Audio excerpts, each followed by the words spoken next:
Welcome to the Better Events Podcast. Join two event strategists, Logan Clements and Mary Davidson, who believe we can all create, host, and attend better events. Now let's get started, and thanks for listening to the Better Events Podcast. All right, and welcome back to another episode of the Better Events Podcast. I'm Logan Clements, one of your co-hosts, and I'm joined by fellow co-host Mary Davidson. Hi, Mary. Hi, everyone, and hello, Logan. Yeah, well, I think to kick off, I want to save as much time as possible for this episode because we're essentially introducing ourselves by putting our interviewer hats on and interviewing the other person. So today we're going to get to know Mary a little bit better, but just to kick us off with like kind of just an opening fun question, what's your favorite snack lately to munch on while you're working? This is a great question. I'm always hungry when I'm like sitting down and working, or more like I need something to keep me going. So just recently I went to Costco and I saw that big tub of peanut M&Ms, which I like those a lot. Those are my favorite kind of M&Ms. And so I was like, I'm going to buy this big tub and I'm going to put it at my desk. So when I just need a little bit of rejuvenation, I can eat them. Well, they're not at my desk because I have a problem. They're in the kitchen, so I have to go walk to them. But that's my most recent snack. I may have had some right before we came on here to podcast. So that's me. What about you? I love that. I don't know. My favorite to munch on, honestly, would probably be pretzel sticks, like the little rolled gold thin pretzel sticks. I'm a really big like salty snacker. So that would kind of be my go-to because you can just take like a handful of them. And I don't know if I would not be able to have a jar on my desk.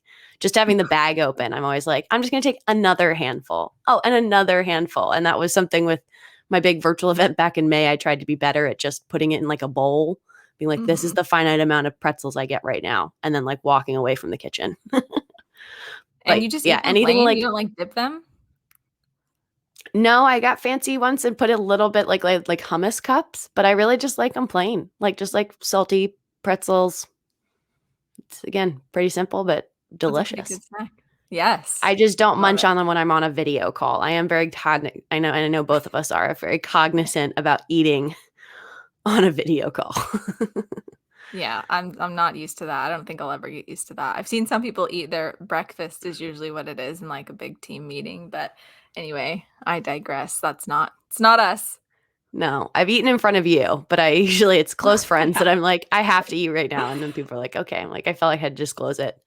Mhm. But let's get into this. So talking a little bit about why we wanted to reintroduce ourselves. We're about over 15 episodes into the Better Events Podcast, but I think it's a great opportunity for you to get to know us a little bit more and learn our stories. And Mary, how are you feeling about getting put in the hot seat? It's your turn this week. Yeah, feeling a little weird. I don't generally love talking about myself too much.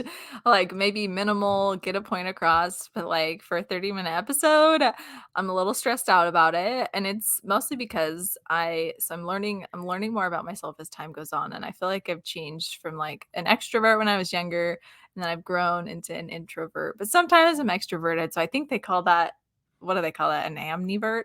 Omnivert? Oh, yeah. Ambivert? I've Yeah. seen a couple different ways actually it's said, but I would say that's what I am. And so to have this time dedicated just to me is a little weird, but I am excited for you all to learn more because Logan and I have touched on who we are here and there, but to have the opportunity to really deep dive into it, I think is valuable. So just thanks for listening. Yeah. And we got to turn the tables. You interviewed me last week. It's now my turn to interview you. So let's start it with a really hard-hitting question. You talked about when you were younger, you were an extrovert. And so do you remember, what did young Mary want to be when she grew up? What was your like dream profession when you were 8, 9, 10, 11 years old? It's a great question, and it changed a lot. I mean, I think originally I wanted to be a teacher, and then I wanted to be a vet because I really love animals, and that's still true. But I think I think I lost sight of what I wanted to be when I grew up, but I kind of fell into this role of always being the friend that was like planning things. And I've had my friends now tell me like, oh, Mary, if you didn't plan this something or other, then we probably wouldn't have ever gone together and hung out with like this group. And so in high school, I was really I just loved throwing random parties with my friends, and they would always be themed. Like, I hope none of those pictures ever resurface again, to be honest. But they were always themed and they were always silly. So we'd have like Disney nights. We had like a girls' night out where we all dressed up like little children. But everything was so themed, like what we wore, what we did, and what we ate. And then looking back, and like I was straight up planning parties and I didn't even know it. And then so I guess it was just meant to be. That's great. Yeah, thank God the internet wasn't as big of a force as as it is now when we Right. were younger. Totally get that. And so the $1 million question I know you probably get from other entrepreneurs and event people would be like, what would you call you told us a little bit about how you might have started in events when you were a kid, but Mhm. how as a professional did you first get into events? Yeah, so I kind of fell into events a little bit more. So when I started like my career path, it's something that I sought out on purpose, and that was working in the nonprofit world. And that's something I've touched on here and there in different episodes. But I knew from I think I kind of made the decision when I was like around 18 or 19. I was like, this is like the field that I want to work in. And that was mostly because that's what my dad does. So my dad is involved with philanthropy as well for his job. And so I was able to hear his cool stories and his stories about these families and these donors who were supporting these causes. And I just thought it was really touching. Like it touched my heart. And it's something that I was like, I want to be involved in this because there's a lot of purpose behind it. And so, to deep dive a little bit more into like that and the nonprofits and then how I actually got to events, I decided that I wanted to take this international trip to go do some humanitarian service project. And so I ended up saving for years to be able to do it. And so I went to India and I worked with people who were affected by leprosy. And it was this very random thing. Wow. And it was very in these like remote parts of India. And it was the best experience of my life for sure, like hands down. Like I feel like it totally changed who I was and how I viewed the world. And so that just like kind of skyrocketed my fundraising and nonprofit career from then. I was like, I love this. I want to stay in it. And so that led to internships because I was in college at the time. And then after internships led to jobs after I graduated from college. So those jobs were always in the nonprofit field. And so one of those roles, I was hired on to be a fundraising event coordinator. And something I love about nonprofits is that, well, not all of them, but for the ones that I worked in, they were all smaller. And so they had very limited resources. And for me, that meant that I was able to basically learn everything or like dip my toes in the water for like every little role that was involved in the organization. And so they were huge learning experiences. And same with this event coordinator role that I had. And then from that, I realized how much I really did love events. And I realized that I was good at it too, which I think it was kind of cool to just have the moment to find a new strength or something that you didn't know was a strength. And while I was there, I made some really awesome connections in the community, and they reached out to me about doing their fundraising events, which then led me to start my business. And then it's been a year, and here we are. So cool. I love this. I'm learning new things about you. Lots of like continuities here. I love it. I love the idea Yeah. of how much you learn from being at a smaller organization, smaller nonprofit, and you seeing that as a strength and, not as a detriment that they're having you try and learn new skills. Yeah. If you had to pick, and this is hard, pick one thing that you love Oh, about no. events, what would you say is your favorite thing? Uh, I think I've mentioned this before in a podcast, but I think my favorite part is, well, it's the day of. So the actual implementation of the event. Um, I love to just see the event actually happen, all the work you've put into it to see it happen. And yeah, the day of is like the most work too. Like it's physically exhausting, mentally exhausting, but it's just so great to be able to actually see it all come together. So I'd say that day of is my favorite part of an event. Yeah. And what would be your least favorite part in an event, or if you want to take a positive spin on it, the thing that you don't necessarily look forward to the most, but you're willing to do? Hmm. Meetings. I don't know. That's the first thing that came to my mind. I'm sure there are better things out there, but yeah, no, I understand the importance of meetings. Maybe this is like digressing a little bit too much, but I think a lot of times we're just like we have too many. We're kind of just overwhelmed with the amount of meetings that we have in general. And so I'm usually really hesitant on how when I commit to a meeting. I feel like sometimes it's not the best use of time depending on what we're trying to accomplish. So meetings are necessary. I hear it. And so what I try to do with my contracts actually is kind of schedule in a certain number of meetings that are typical for the amount like for that certain event because I've done enough now where I can kind of know like, okay, so 7 meetings is going to get us through this. And these are some ideas on what those each meeting should like have a topic, and that's what we're touching on. And then, of course, as the event gets sooner, those meetings happen more often because you need to do more check-ins and things like that. But I'm like a big advocate of everyone's time is so valuable. So let's get it done. Let's really optimize the time that we have together. So maybe the answer is going to change, but that's the first one that came to my head. I'm going to say meetings. Love it. Efficiency. All about Efficiency. efficiency. Yeah. So what's your favorite event that you've ever worked? I would say, oh, there's a few. There's few, and a lot of them actually have happened during COVID, during the virtual world, which is a bit surprising to me. But COVID was also a really huge learning experience in the virtual event world, at least for me. I learned, before I hadn't really been deep diving into virtual events, and so that was a really cool I guess, opportunity to be able to do so. But the one that pops in my head, I love vendor work. So that might be like another favorite part of an event is working with vendors and specifically vendors that are having some type of like table or booth at an event. So if it's like an expo or if it's like, an event where there's lots of food vendors and things like that. Those are the types that I really, really enjoy working with, because it's highly logistical to be able to like schedule them and figure out all their needs and make sure those needs are in place so that when they arrive, everything's set up. And so my favorite events have probably been the ones when I worked with like over 30 vendors for that event. And I don't know what it is about it necessarily, but I really, really do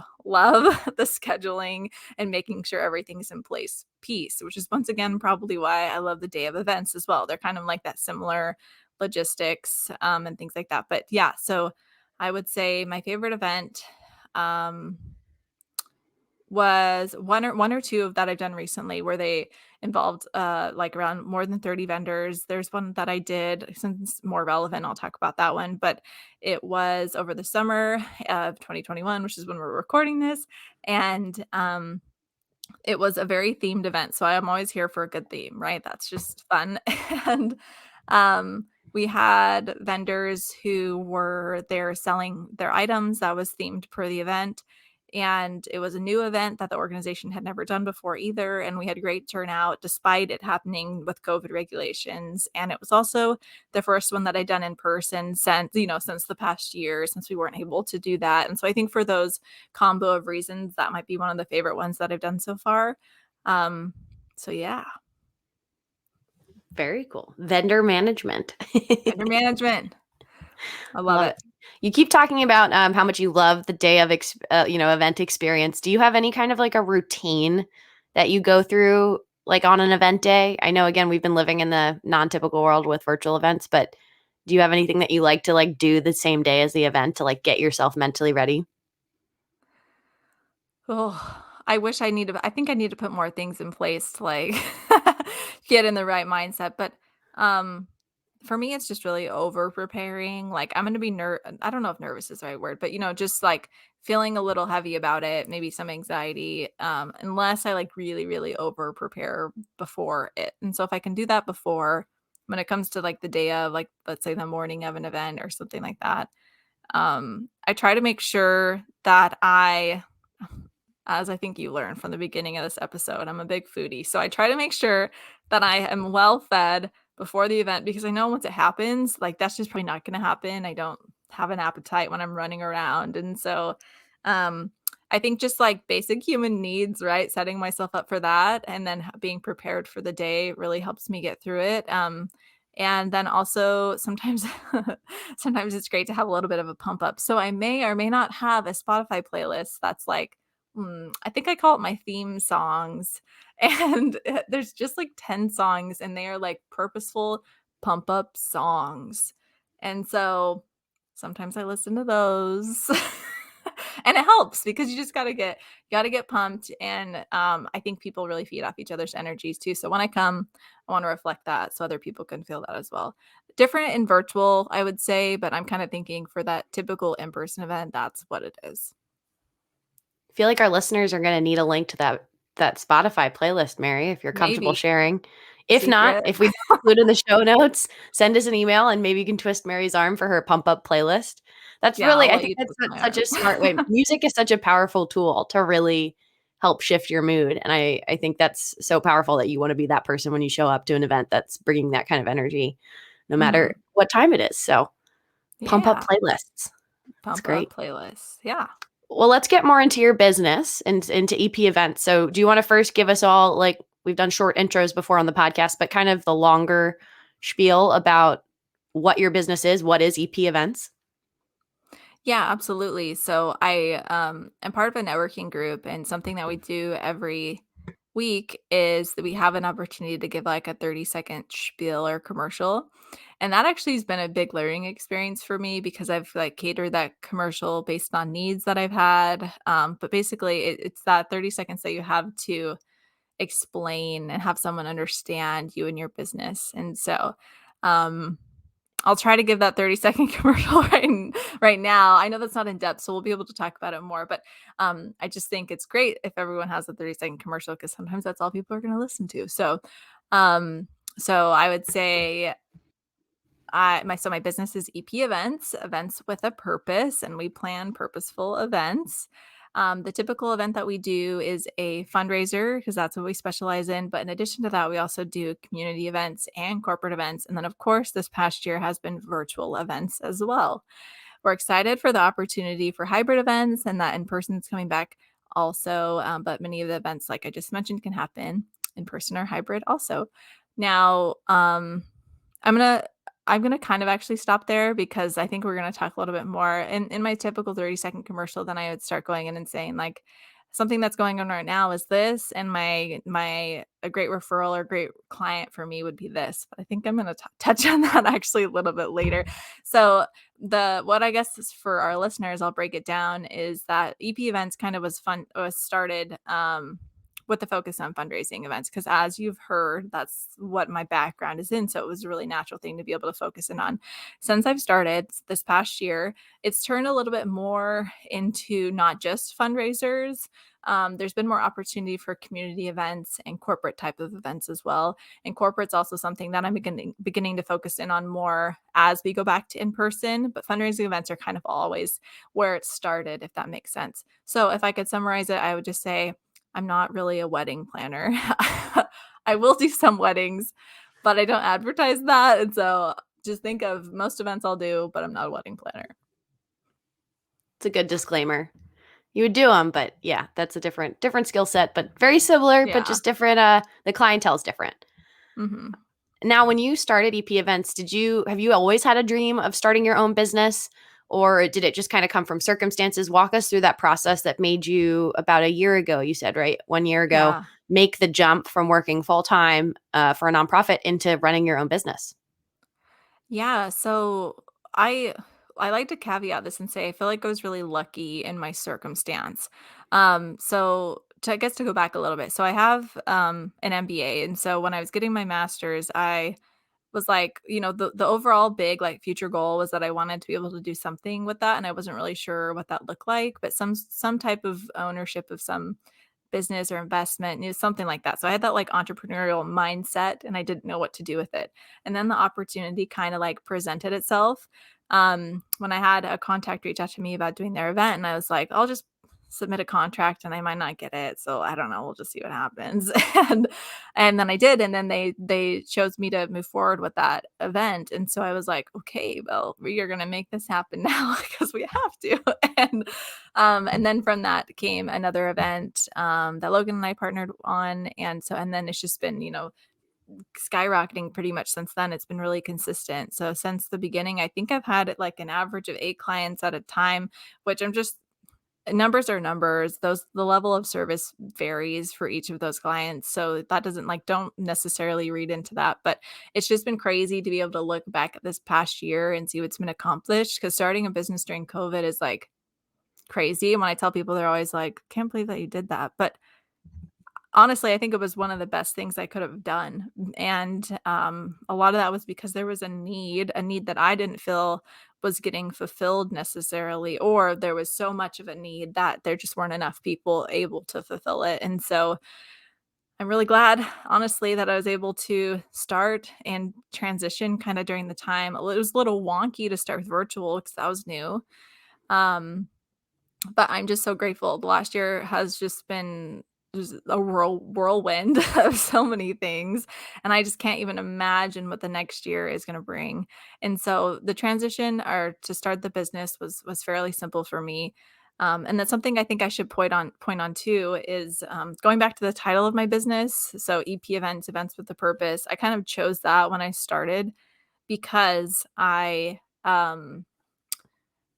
just felt like there were a lot of events that I had either been a part of or seen that I feel like really lost touch of the reason behind why the event was happening.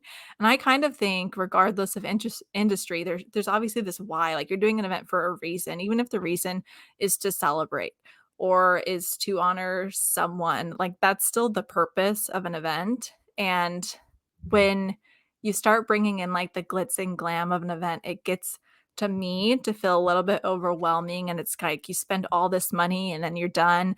Your ROI sucks, and it's like, why did we do this? Was it really worth it? Did we really accomplish our purpose? Maybe you did. I mean, it kind of it's hard to say because it depends on the why of your event. But purposeful events I always say, are my jam. I love them. I want there to be intention behind what I'm doing because I know how much work it takes to do an event. And so if we're going to put the work in, it better be paying off. So also wanted to kind of add that in there. Yeah. And I mean, it harks back to our second episode of this podcast talking about why you need to figure out your event North Star and your why, because I think that's one that you and I very quickly aligned on when we first worked together of, yes, how quickly you can kind of tell if an event's purpose and the actual execution kind of went two different directions. And your probably favorite events are when those really aligned with the why and, how the event went. So tell us a little bit about your services, I guess, at EP Events. You touched on nonprofits and corporate, but how do you kind of break down your event management services?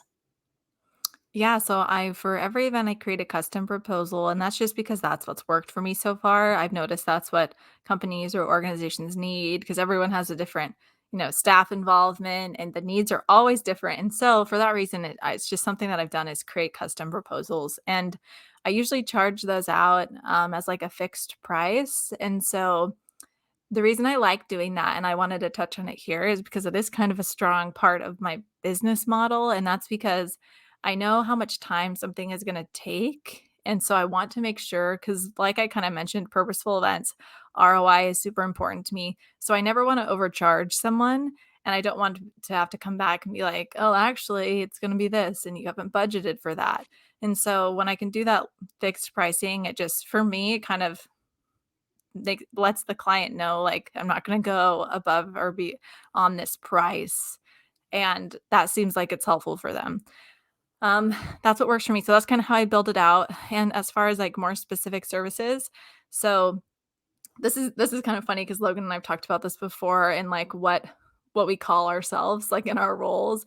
So I would say the services that I provide are managing an event, consulting for an event, doing the planning pieces of an event, but also the implementation day of the event. So it's kind of like project management, but also the implementation, getting your hands dirty, and then including in that a little bit of post-event work because I don't want to leave you hanging high and dry after the event, just say, see you later. So hopefully we can come up with a post-event plan as well. So there's always post-event work. Right? Always. So I like to kind of cater those. So let's say someone also, they just need vendor management, or they just need a floor plan created, or they just need a little bit of day of help. I'm more than happy to do that as well. Sometimes that's really fun, just to be able to take on little pieces and be like a part of the whole picture instead of handling the whole thing. So just like, I'm happy to do either one. And then one other thing I like to mention, which is really like kind of been, I think like 50% of my business actually turns out this way, is helping other planners. And so that's a service that I wanted to touch on as well, because my experience is doing the events with me managing them. And so to be able to go in and help a different team with their event, sometimes I represent myself under that planner, or maybe sometimes I represent myself from EP events. Logan and I have partnered on events in this way. It's just something that I really love doing. And I think it kind of surprises some planners when I'm talking to them, like on the phone or on a Zoom call or something like that. And I'm like, by the way, if you ever need help, like, just let me know. And they're like, really? I'm like, yeah, definitely. Like, I don't feel like I'm like too high and mighty for that. I'm more than happy to like lend some support. And those events are super awesome, because then I get to see other events happen. So get some more ideas. And so yeah, those are my main level of services.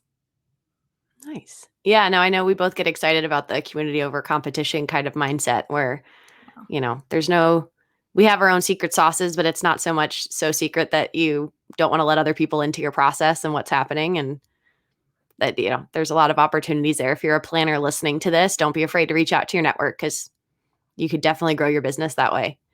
And Yeah. so what would you define as who would you define as your ideal client? So I would say my ideal client is an organization. So perhaps a nonprofit, right? Because that's typically what I specialize in. But I would say an organization that, for right now in this specific time, which, is like the end of summer 2021, they are feeling overwhelmed with what to do with their event, because COVID's kind of still flying up in the air. It's like, do you go hybrid? Do you go virtual? What do we want to do? And so some people just throw in the towel and they're like, oh, I don't want to figure this out again this year. So I'd say if you're in that situation, that's a really good client for me, because I'm more than happy to talk through what's going to make sense for them. And then if they so choose, help implement that process as well. But given our time, I'd say right now, that's a really ideal client for me. And my second answer to that would be other planners, because as events are ramping up, people are overwhelmed. And I think we're getting inundated with work, which is great, but also overwhelming. So that would be a second great client or referral for me as well. And one other thing that I don't think I actually touched on, or maybe I touched on this a little earlier. When I brand and market myself or my business, like if you go look at my feed on Instagram, it's very like we focused. And so that's a way that I build my business out. And Logan and I have talked about this quite a bit on how we represent kind of our brands. And for me, I try to keep it like talking about we. And I think if you all know me, it is very much like me, myself, and I. But the we piece comes from having the opportunity, like I just said, to work with other planners. And so when I say we've built this awesome network where we can just reach out to other planners and get help when we need it. And so that means that if there's an event that might be larger or have more needs, we have others that we can turn to, and we can create this awesome team, and we can do this awesome event together. And so that's something else that I just wanted to point out as well. Yeah. Behind EP events. It's Exactly. great. Well, Mary, is there anything else you want to add before we jump into some rapid fire questions to close out the episode? I think that's it. I would just invite anyone that's listening to go ahead and check out either my website or my Instagram, because there are some testimonials on there. And to me, word of mouth, referrals, testimonials are like the best way to really get to know how somebody works. And so I definitely encourage you to go ahead and take a look at those, or send an email if you have any questions. But yeah, I think that's it. So thanks so much. Awesome. Well, let's get into some quick hits. When are you most productive? In the morning, or at like 11 p.m. at night when I need to be sleeping. It like just hits me. In the morning, though, that's what I'll say. Favorite season? Summer, fall, winter, spring? like a cross between spring and summer. Like that little transition time right there where like you maybe only need a sort of a light jacket, but the sun is shining. That's my favorite. What was your favorite? What subject were you best at in school? Someone asked me this question the other day and I was like, I don't know. I mean, I think it was like history. I was like a big history nerd. Specifically, I remember loving learning about the medieval times. So I'm going to say history. There you go. Don't ask me any questions now. I'm not a history buff anymore, but that's what I'll say. What subject were you worst at, or did you not enjoy? Oh, it was math. I mean, I got to be honest. I know we need math as a business owner, and that's great, but math, oof, that's not my thing. It's my thing as much as I need it to be, no more. That's what I'll say. It's not something I enjoy. Don't worry though, I'll bill you correctly. I'll do my finances correctly. Favorite TV show? I really love Zoe's Extraordinary Playlist, which is kind of new if you've heard of it, but if you haven't, you should check it out. What's your favorite food? Italian food, pasta, like anytime. What advice would you give your younger self? I would say to have big dreams. Yeah, because sometimes I felt like very limited in how I thought about things until I had other people come in my life and made me feel like I could do anything. And so if I could just have that like self assurance starting earlier, I can only imagine what would have happened. If you could live anywhere in the world, where would it be? I would All want right. to stay in the US, but I would love to travel. But I think I'd want to live in the US, and I chose Florida because I like water and it's warm. I And like those Disney. reasons. Disney World. There you go. People, that's the real reason. That's All the right. real reason. Last one. What is a little known fun fact about yourself? I like to say this. So I'm married, and that's not the fun fact. The fun fact is that my fun fact is his fun fact. So I feel sort of lame saying it, but it's like a huge part of my life. So this is what I'm gonna say. He skimboards, if you know what skimboarding is, and he's sponsored by a company in Poland, which is very random. And so we get to travel sometimes, and he gets to go compete skimboarding. So that's my random fact. I love this random fun fact about Mary that I heard about probably like a month ago, and it just fills me with joy because I think it's so random, but so cool, but so random. Yeah. Great. Well, I think that brings us to the end of our episode. Mary, you're out of the hot seat. How does it feel to be done? It feels good to be done. Hopefully I represented myself okay. These are always weird, but I appreciate you all listening. If you have any questions, just feel free to reach out. I think like the one-on-one conversations work really well for me. That's kind of what I prefer when I am talking about all the good things. And so feel free to reach out. Yeah, and we'll drop all of Mary's contact info where you can follow her and reach out and schedule that one-on-one with her in the show notes. But always you can send us an email. And let's end with our bonus tip, Mary. What do you have for our listeners? Okay, so for today's bonus tip, I know you all going to hear so much from me today. I'm going to get deep. We got deep a little bit earlier. We're going to get deep again. So as we get back to in-person events, be mindful of your time. And the reason that I felt like this was an important bonus tip this week is that one of the great things I think that we did learn during the pandemic was that it was to simplify our lives a little bit. And so I'm just encouraging us in our bonus tip today to not forget that. I think it's exciting to get things back to normal, but at the same time, try not to just overwhelm yourself and run yourself dry. Try to remember those moments where you can simplify your life. And that is my bonus tip for today. That's great. Yeah. Keep it simple. Let's not forget the things we've learned during COVID times. But you can follow us on Instagram at Better Events Pod. You can send us an email if you had any questions that Mary didn't answer or follow-up questions, like where is she getting to go watch skimboarding this year? Email us at betterevents@gmail.com.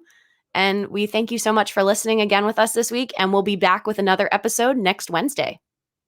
Thanks, everyone.